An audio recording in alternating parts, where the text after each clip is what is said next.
Andai patah saya Praja Wali, bertongkat jua saya kemari.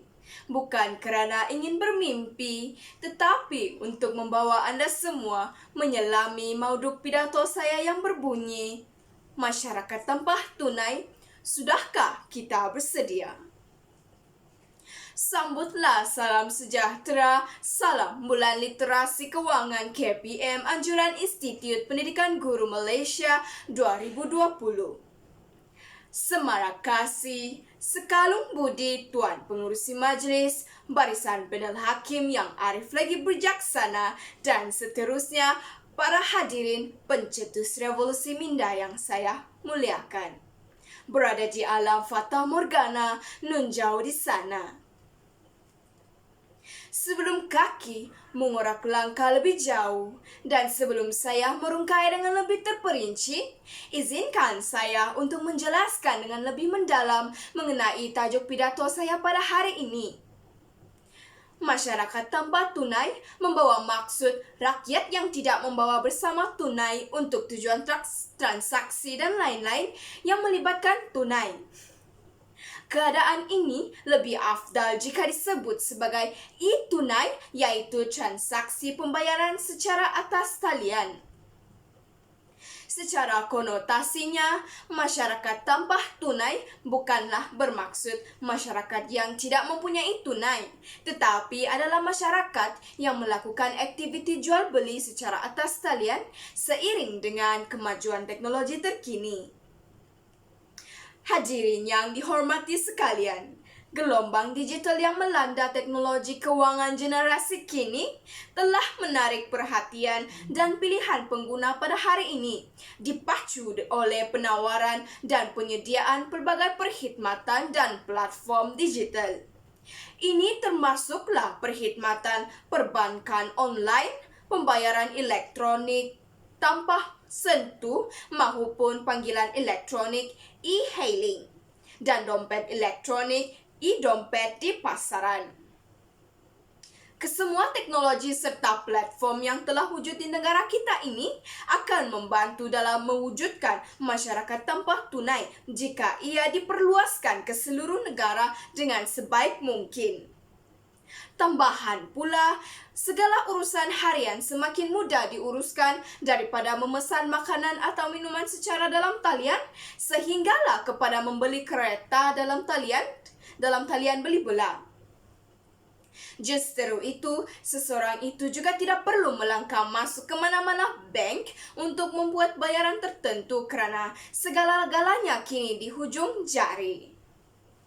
Namun, hadirin yang dihormati sekalian, persoalannya kini, adakah rakyat Malaysia sudah bersedia untuk berurus niaga secara e-pembayaran di mana kita tidak perlu lagi membawa sejumlah wang tunai yang banyak untuk membeli belah? Tepuk dada, tanya selera.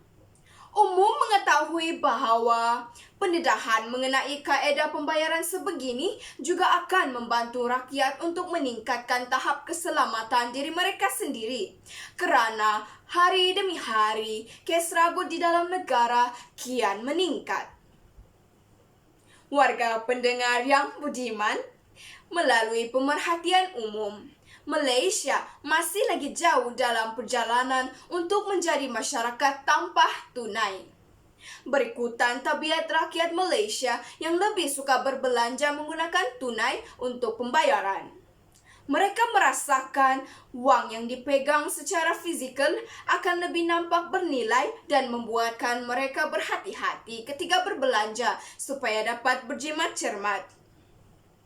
Malahan, masyarakat tanpa tunai mungkin tidak sesuai untuk kawasan pedalaman kerana kebanyakan penduduk masih bergantung kepada wang fizikal dan mempunyai tahap celik kewangan yang rendah berbanding dengan penduduk bandar. Oleh itu, disinilah kerajaan perlu memainkan peranan khususnya dalam mendidik orang ramai untuk meningkatkan kesedaran masyarakat terhadap penggunaan atau tabiat tanpa tunai dalam kehidupan seharian mereka. Hadirin yang dimuliakan, sehubungan dengan itu, Kita dapat melihat tabiat membeli belah secara online sudah menjadi tren dalam kalangan masyarakat Malaysia. Tren ini telah menjadi rutin mingguan dan bulanan mereka. Kerana kemudahan membeli belah secara online jauh lebih mudah dan tidak membebankan, malah dapat menjimatkan masa serta kos tanpa perlu berada secara fizikal di kedai atau pusat beli belah. Hadirin yang dihormati sekalian, walaupun sistem tanpa tunai semakin meningkat dan diterima secara meluas, namun masih terdapat beberapa halangan terhadap perkembangannya. Sistem tanpa tunai masih belum diterima sepenuhnya oleh sektor perniagaan, malah masih terdapat firma yang menerima tunai sahaja. Oleh itu, walaupun pengguna mungkin telah dilengkapi instrumen tanpa tunai, pembekal dan peniaga perlu menukar polisi mereka sebelum transaksi tanpa tunai dapat dilaksanakan sepenuhnya. Hadirin yang dimuliakan, mengetahui bahwa rakyat Malaysia belum sepenuhnya bersedia untuk menjadi masyarakat tanpa tunai, maka kerajaan telah mengambil inisiatif melakukan persediaan untuk evolusi negara ke arah masyarakat tanpa tunai dengan pelaksanaan inisiatif e-tunai. Rakyat hari ini yang akan memberi galakan kepada penggunaan e-dompet dalam kalangan orang ramai. Bekas Menteri Kewangan Lim Guan Eng berkata, inisiatif kerajaan untuk mengagihkan e-kredit sebanyak RM30 untuk sekali bayaran sahaja kepada pengguna e-dompet Malaysia yang layak merupakan antara usahanya untuk menggalakkan penggunaan pembayaran digital melalui mana-mana e-dompet yang mengambil bahagian. Bagi memastikan inisiatif ini akan mempercepatkan proses pendigitalan Malaysia, RM30 itu mesti dibelanjakan antara tempoh yang telah ditetapkan dan baki yang tidak dibelanjakan akan luput selepas tempoh tersebut.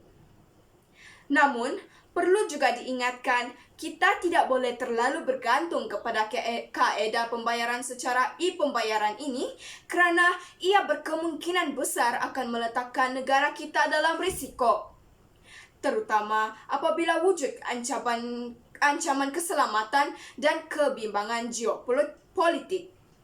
Sebagai contoh, Sweden yang mempunyai masyarakat tanpa tunai paling besar kini sedang berhadapan dengan beberapa potensi risiko sekiranya infrastruktur digital terjejas di negara mereka. Sudah pasti ia akan melumpuhkan ekonomi negara mereka. Hadirin sekalian, sudah terang lagi bersuluh penggunaan sistem tanpa tunai ada baik dan buruknya juga. Sebelum menjadikan masyarakat negara kita sebagai sebuah masyarakat tanpa tunai, adalah penting supaya masyarakat negara kita dilatih, dididik serta diberi kesedaran yang mencukupi terlebih dahulu mengenai risiko-risiko yang boleh berlaku sekiranya mereka tidak berhati-hati dan bertanggungjawab terhadap kemudahan transaksi kewangan yang bakal diberikan kepada mereka. Sebelum saya menamatkan bait-bait bicara, izinkan saya menghadiahkan serangkap pantun.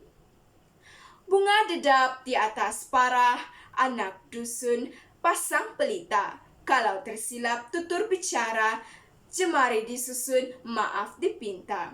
Sekian dan terima kasih.